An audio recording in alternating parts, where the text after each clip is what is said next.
Good morning, magandang umaga po ulit sa aking channel. Welcome again sa ating Bible reading na naman ngayong umagang ito.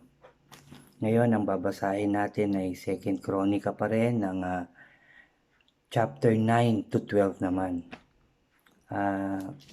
Itong Chronica, itong 1st and 2nd Chronica ay meron din ditong kasaysayan na nanggaling na rin sa 1st King and 2nd King. Kaya parang may mga salaysay dito na inuulit din ano. Kagaya dito sa chapter 9, nandito rin yung pagdalaw ng reyna ng Seba, 'di ba, yung pumunta kay Haring Solomon na marami siyang katanungan, marami siyang gustong itanong no bago siya pumunta. Kaya nang dumating siya sa kaharian ni Haring Solomon ay marami siyang itinanong ano, lahat ng gusto niyang itanong ay itinanong niya kay Haring Salomon at ito naman ay nasagot ng maayos at naipaliwanag ng maayos ni Haring Solomon ano. At ang Reyna Seba ay may mga dalang mga ginto, mga mamahaling bato, mga pabango ano, ibinigay niya. At nakita rin ng Reyna Seba na ang palasyong pinagawa ni Haring Solomon, pati ang templo, pati ang mga silid na mga pinuno niya, no, yung mga pagkain na nakalagay sa hapagkainan, yung pagsisilbi ng mga kanyang mga utusan dito ay nakita ng reyna at ito'y namangha.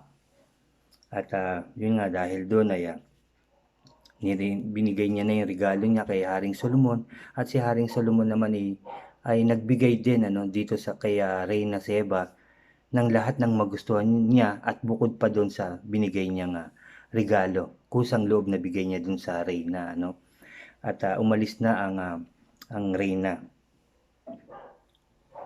Sabi pa dito, pinagkaloob naman ni Haring Solomon sa reyna ng Seba ang lahat ng hiniling nito bukod pa sa kanyang regalo bilang ganti sa pasalubong nito sa kanya. Pagkatapos umuwi na ang reyna ng Seba at ang kanyang mga tauhan sa kanilang lupain.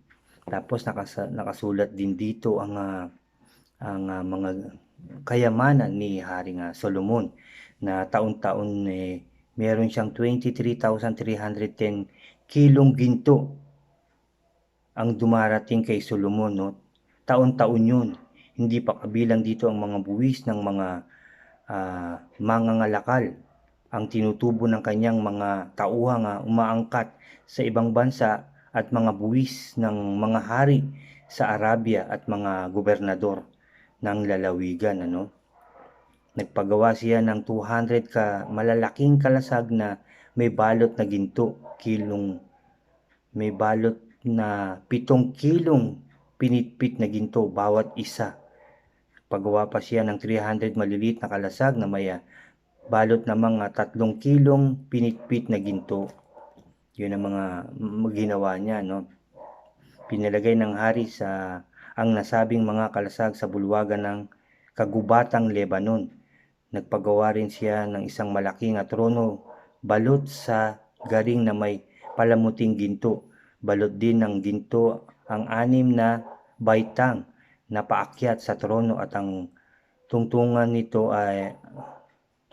dito may patungan ng kamay sa magkabilang tagiliran ng trono na may rebulto na nakalagay na leon sa magkabila no. 12 rebultong leon naman ang nakahanay sa magkabilang dulo ng 6 na baitang. Wala raw ganitong trono no sa buong kaharian na puno ng lantay na ginto ang mga nilagay sa bulwagan ano.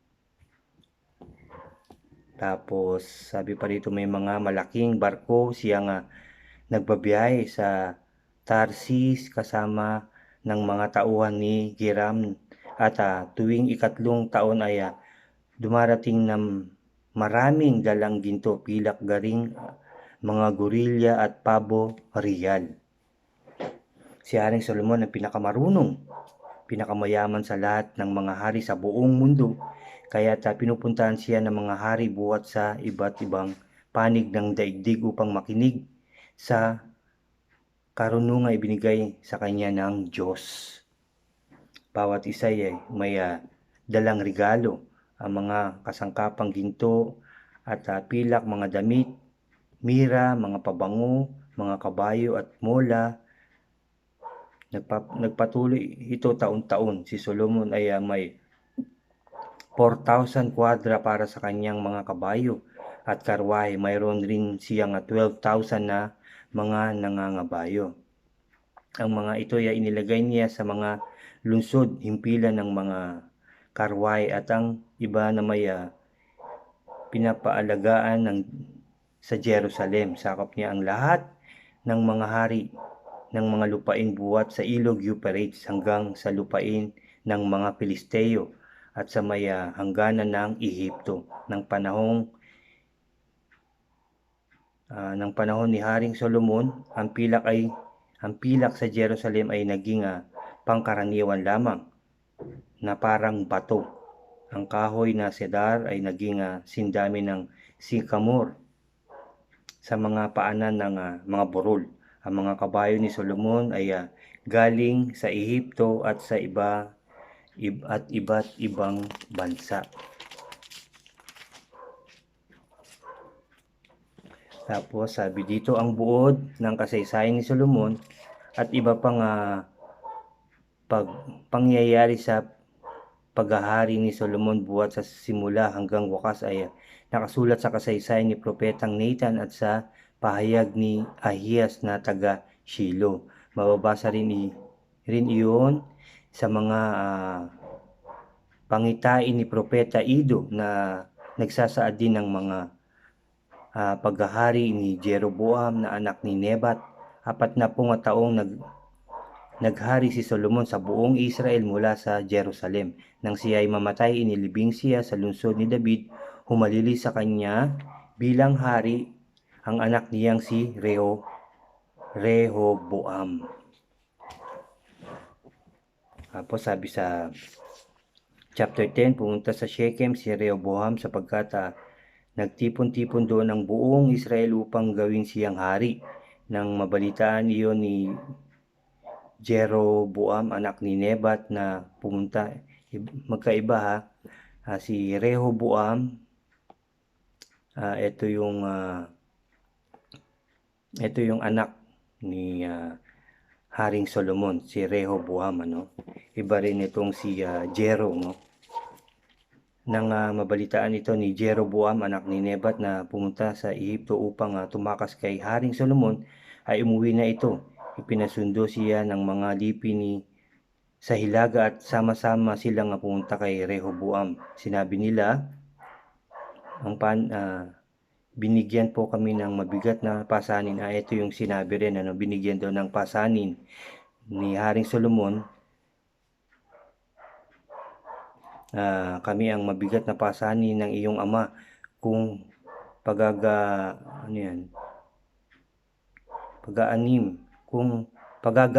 po ninyo ang pasanin naming dinala, paglilingkuran namin kayo, di ba? Ngunit hindi ito pinakinggan ni Rehoboam, Hindi niya pinakinggan yung payo ng mga matatandang pari, Sabi dito, bigyan ninyo ayun nga, bigyan daw ng 3 araw para makapag-isip. Sumangguni si Rehoboam sa matatandang tagapayo na naglingkod sa kanyang ama. Nung buhay pa si Haring Solomon, itinanong niya kung ano ang dapat niyang sabihin sa mga tao. Ganito ang sabi ng matatanda, kapag magiging mabait kayo sa mga taong ito at pagbibigyan ninyo sila sa kanilang kahilingan, paglilingkuran nila kayo ng tapat habang panahon.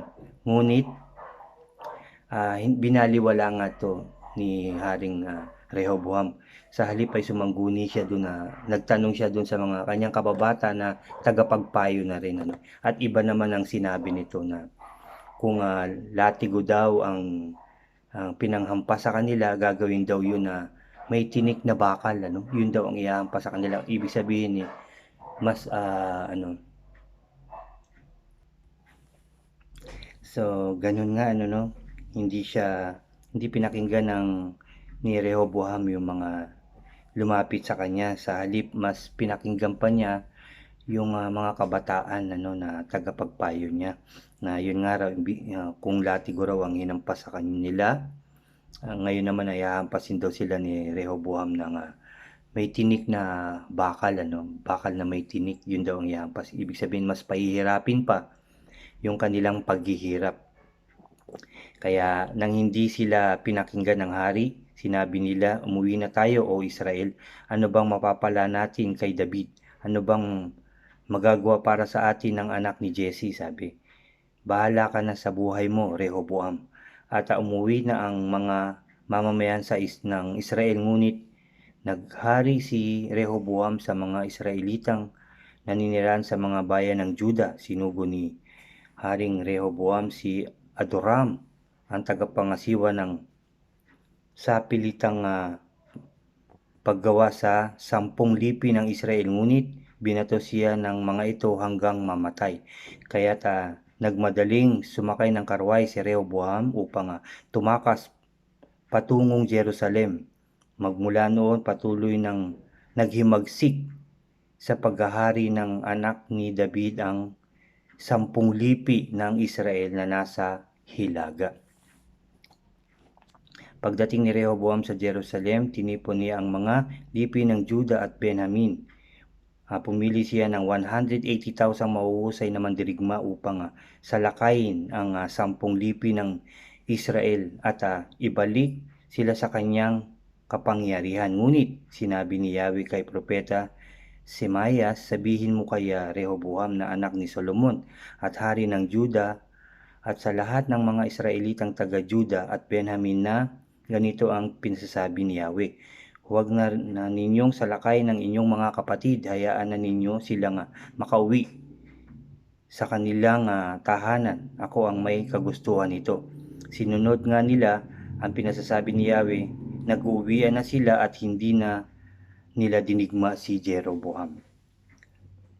Tapos pinaligiran ng pader ni Rehoboam yung kanyang kaharian, yung kanyang mga lungsod. Binanggit dito yung mga lungsod na pinagharian niya, pinaligiran niya yon ng mga pader at pinalagyan niya ng maraming tauhan at binigyan niya ng mga maraming sandata, ang mga nagbabantay doon sa pader na yon, Kaya yung parang niya, yung parang pinabantayan niya ng todo, ng mahigpit na bantay, para hindi siya masalakay ng mga kaaway kung sakali may mangyari,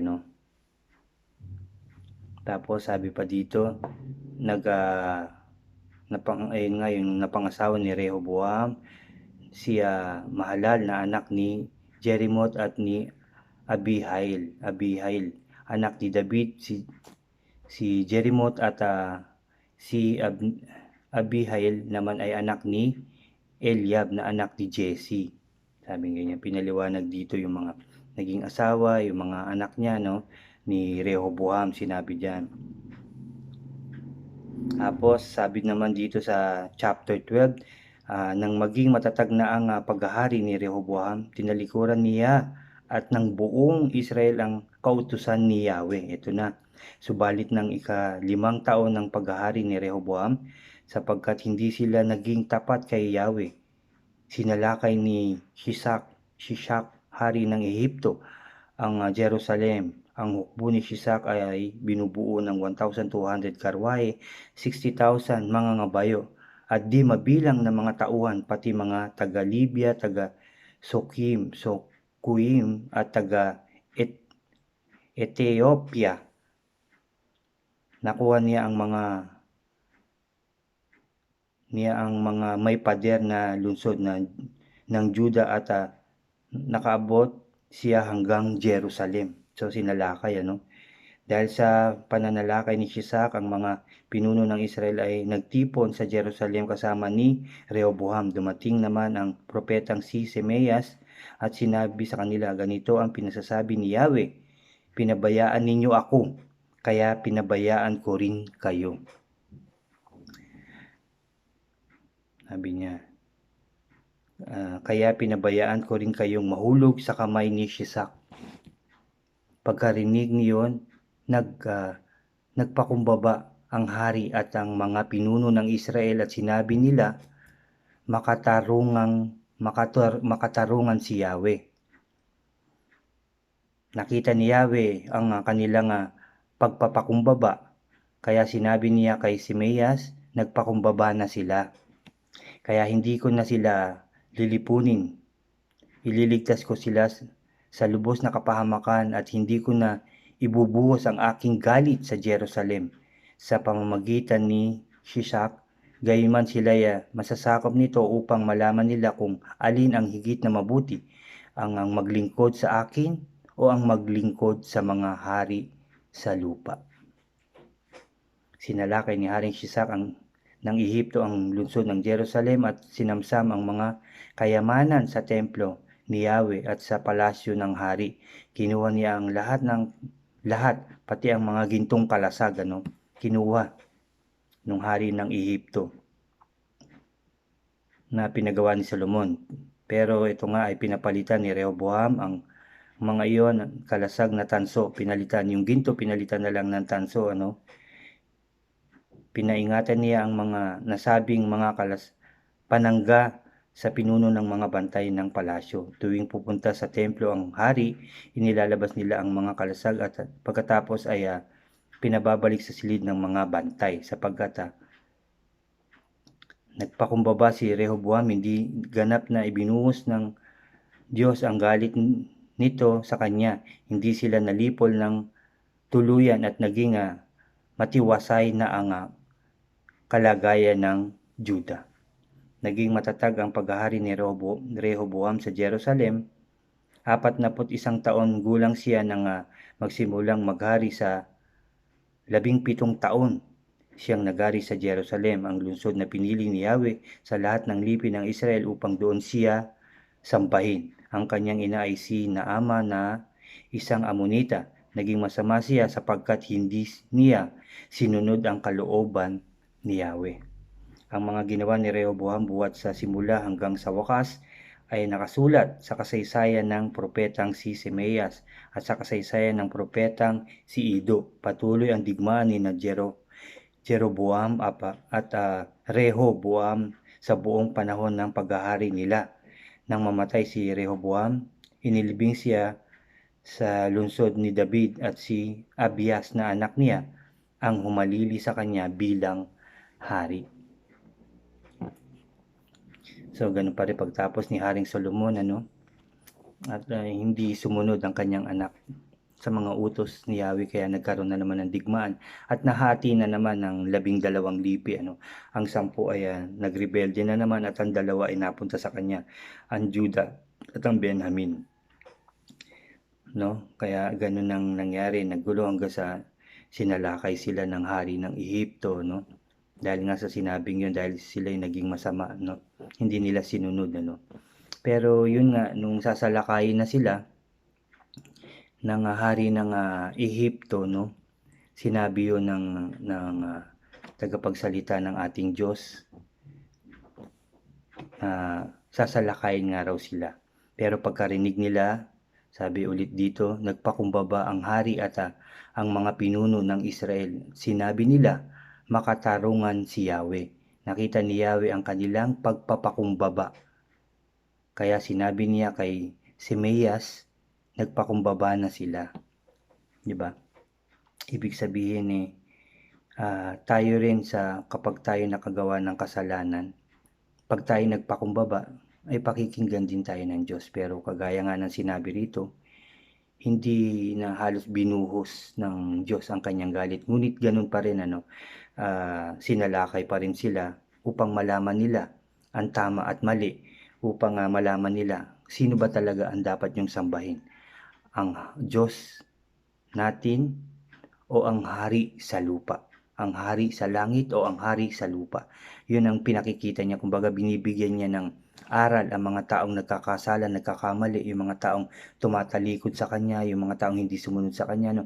Pag nagpakumbaba ka, humingi ka ng tawad ng buong tapat, lumapit ka sa kanya ng buong puso at kaluluwa, patatawarin ka niya. Pero meron pa rin talagang para maisip mo, meron pa rin talagang kabayaran o gagawin siya para mabuksan ng iyong isip, ang iyong puso sa ginawa mo na kamalian o kasalanan, ano. So, dun pa rin bibigyan ka pa rin niya ng ano, ng chance para maisip mo na mali pala 'to, dapat pala ganito, ganyan, gano'n 'no. So, meron pa ring kabayaran. Pero yun na nga, sana, nawa, sa ating pagkakamali na, nawa wag na natin ulitin 'no. Kasi baka mas matindi pa yung gagawin ng Diyos na sig ginawa mo na, binigyan na kita ng leksyon, inulit mo pa. So, mas matindi na yung leksyon o yung kabayaran na ibibigay niya sa'yo dahil sa pagkakamali mo na naman ng iyong kasalanan. So, nawa, no, tayong lahat, pati ako, tayong lahat na tao, no, tayong mga nakikinig at nanonood sa Bible reading na to, no, nawa sa ating pagkakasala, pag hiningi na natin ng tawad, pag nagpakumbaba na tayo sa ating Diyos, wag na natin gawin, no, kasi hindi man kaagad tayo magbayad sa ginawa nating kasalanan, pero darating at darating ang oras na tayo ah, magbabayad sa ating kasalanan, ano. Kaya yun ang ating isipin. So, salamat po ulit sa inyong pagsama na naman sa aking Bible reading ngayong umagang ito. Tayo po ay manalangin. Yes, Lord, aming Ama sa langit na makapangyarihan sa lahat na gumawa ng langit at lupa at nagbigay ng lahat na meron kami simula noon hanggang ngayon, O Diyos. Salamat, Lord, sa iyong kabutihan at pagmamahal sa amin. Salamat, Lord, for all the blessings every day na lagi mo pong ipinagkakalob sa amin, lalo na sa iyong mga salita na bigay sa amin. Dahil sa iyong mga salita, kami tumitibay sa aming pananampalataya. Kami nababago, nalilinis, O Diyos. Salamat, Lord, sa iyong mga salita na bigay sa aming mga tao. Salamat, Lord, dahil pinalalakas mo po lagi ang aming mga loob, katawan, aming pananampalataya, O God. Binabago mo ang aming puso't isipan, O God. Lalo kami lumalapit, dahil yun naman ang iyong kagustuhan, na lumapit ng buong puso't kaluluwa sa inyo, O God. Magpakumbaba, O God.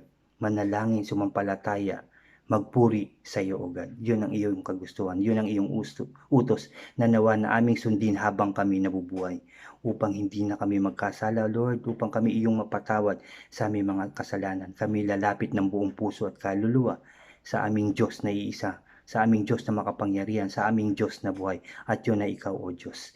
Thank you, Lord. Thank you, Jesus. Thank you, Holy Spirit, O God. Lord, nananalangin din ulit kami sa ENCOV na to, sa nangyayari sa buong mundo, Lord. Nawa ito'y linisin mo. Kami lumalapit sa iyo, nagpapakumbaba, yumuyukod kami, Lord. Nagsusumamo kami, nalinisin mo na, Lord, ang aming mundo. Na maging maayos na ulit ang aming pamumuhay, maging normal na ang aming pamumuhay, O God. Maging maayos, masaya, masagana, at tagumpay na muli, Lord, ang buong mundo, Lord. Hindi lang ang Pilipinas, O God, kundi ang buong mundo. Tulungan mo po. Kaawaan mo po, O God. I-bless mo po ulit, O God. Please, Lord, kami nagmamakaawa at sumasamo sa iyo, Lord. Please, Lord, pakinggan mo ang aming mga panalangin at kahilingan sa inyo. Kami nagpapakumbaba, O Diyos. Kaawaan mo po kami, pakinggan ang aming mga panalangin. In Jesus' name, O God, kami magtatagumpay, O God. Tagumpay namin sunod-sunod dahil sa iyong kabutihan at pagmamahal sa lahat ng taong inyong ginawa. Thank you, Lord. Thank you, Jesus. Thank you, Holy Spirit, O God. Lord, please always bless us all and guide us all, O God. Thank you for everything, Father God. Thank you sa mga biyaya pang ipagkakaloob mo sa amin lahat. Muli, Lord, naway kami inyong patawarin sa aming mga kasalanan.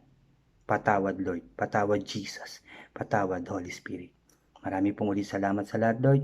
Lord, siniselyoan ko na ng banal na dugo ng aming Panginoong Kristo ang aming panalangin, dahil kami tagumpay na, O God. In Jesus' name, pinupuri ka namin, pinasasalamatan, sinasamba at dinadakila, O Diyos, sa tanging pangalan ng aming Panginoon Kristo na aming tagapagligtas. Ang lahat ay magsabi ng Amen and Amen and Amen. Salamat po. Salamat sa lahat. Mabuhay po tayong lahat. At God bless po sa ating lahat.